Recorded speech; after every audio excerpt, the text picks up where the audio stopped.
Hi, general psychology students. We're going to continue our memory lecture with the memory processes. There are 4 processes involved with memory. They go from encoding to storage, retrieval, and forgetting. We're first going to look at encoding. This is the process of getting information into our memory systems, and we'll look at those routes we can take. And then we'll look at influences on encoding.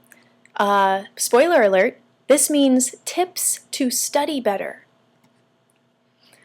So encoding is that process of making a new memory, the biological version of data entry, you might say. And we can encode through automatic or effortful processes. The automatic route is unconscious processing of incidental information. So this happens when you're not actually trying to make a memory, but you happen to. So if you've lost, let's say, your jacket, you can probably retrace your steps throughout the day to the time you last had your jacket in your awareness. Now, you can remember this not because you have been trying to remember. You're not walking around with your jacket going, remember that I have it now, remember that I have it now. But through automatic processing, you've been able to make this memory.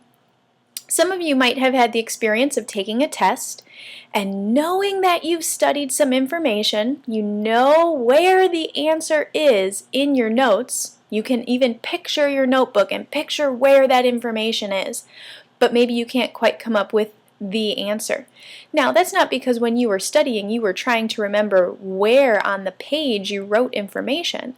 That is the automatic processing route to encoding information.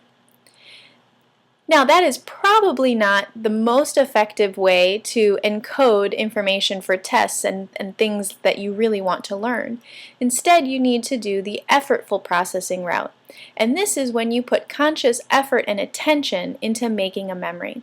The way we do that is through rehearsal. So you will repeat information to keep it in your working memory, which allows you to then encode it into your long-term memory system.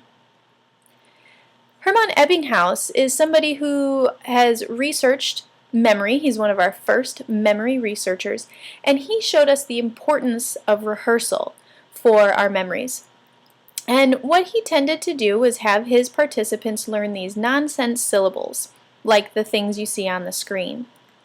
And his data show that as the number of repetitions on the learning day increases, and this is along the x-axis, right here. So number of repetitions of the list on the first day. When that is quite high, then when it comes time to take a test, his participants didn't take that long to get back to a perfect memory. So you notice right here. However, if his participants only got to study, let's say, 8 times on their learning day, then on the test day, look at how long it took them to learn their list of nonsense syllables back to perfect. So this shows us that repetition matters. There are some other influences on encoding that help us to make better memories. So again, this really is tips to study better. This is tips for making better memories. One is the serial position effect. This says that where information is located on a list matters for our memory. We tend to remember the first items on a list or the last items on a list, while we forget the stuff in the middle. On this graph, you see on the x-axis, this one here, the position of the word on a list, and on the y, the percentage of words recalled during a recall test. Those words at the beginning of the list and those words at the end of the list are recalled much better than the words that lie in the middle of the list. So when you're studying, it might behoove you to mix up the order of information, because if you always study in the same exact order, then you are creating a serial position effect for yourself. Another influence on encoding is meaning. We know that we encode the meaning of words much better than we encode things like the letters of words or the sounds of words. Encoding through meaning makes a deeper memory.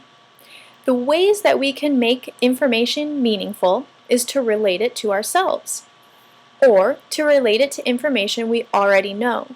Now in psychology, we have the benefit of the information already being pretty personally relevant. But the more personally relevant you can make it, the better. And that's one of the reasons why in your brain rules assignment, I want you to apply the information you're learning to your own life. You will learn it better. You will encode a stronger memory by doing that.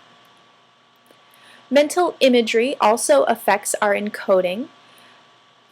Words that are high in imagery are better remembered than words that are more abstract and more difficult to picture.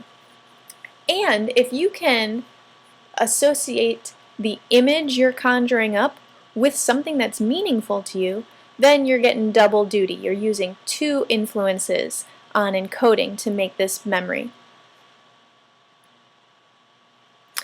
The spacing effect is another influence on encoding.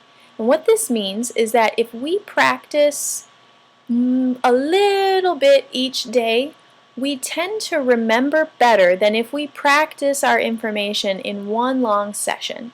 So this is even if the time is exactly the same. So if you get to study for an hour on 5 days of the week versus studying for 5 hours on one day, the spacing effect says that that spaced out studying is actually better for you. So if we're thinking about cramming, should just say don't do it. It is not the best way to study. However, we love to cram. In a study of the post office employees were learning a new process to sort mail, and they had to learn it to a proficiency level to be able to do their jobs. Some employees had to do training 4 days a week for 2 hours. So that's 8 hours total in the week. Another group of employees got to do a 1-day, 8-hour cramming training. By the end of that first day, the employees who were in the cramming session, so the 8-hour long session, they could perform the task to proficiency, whereas the employees who only got 2 hours of practice, they weren't quite at proficiency yet. However, by the end of the week, the employees who were in the spaced out 2-hour per day training were able to achieve proficiency and maintain proficiency with this new skill, whereas the crammers lost proficiency. They could not do the skill at the level they needed to by the end of the week. But when they were asked which session they preferred, by and large, the people who crammed said that they liked their training session better. So, my advice here is just because you hate studying a little bit every day doesn't mean you shouldn't do it, because really, for your proficiency, spacing is much better. Chunking is something else we can do to help make a strong memory. This is when we take long lists of information or big pieces of information and we organize them together into more manageable units, perhaps into closer to 7 pieces of information, which we know can easily fit into our working memories. Anytime you use an acronym to help you remember something, that's using chunking, like Roy G. Biv, so the colors of the rainbow. I know some people for math equations use please excuse my dear Aunt Sally, so that's one sentence to remember to tell you about parentheses, exponents, and then the rest of the math problems. And finally, we'll look at emotions and stress in making a memory. We know that emotional memories are stronger memories than neutral ones, and this is because the amygdala is involved in making that memory. And if you remember, the amygdala is in the limbic system just as the hippocampus is. So as the amygdala gets activated during an emotional event, that lends a little bit of energy and activity to the hippocampus to encode a stronger memory.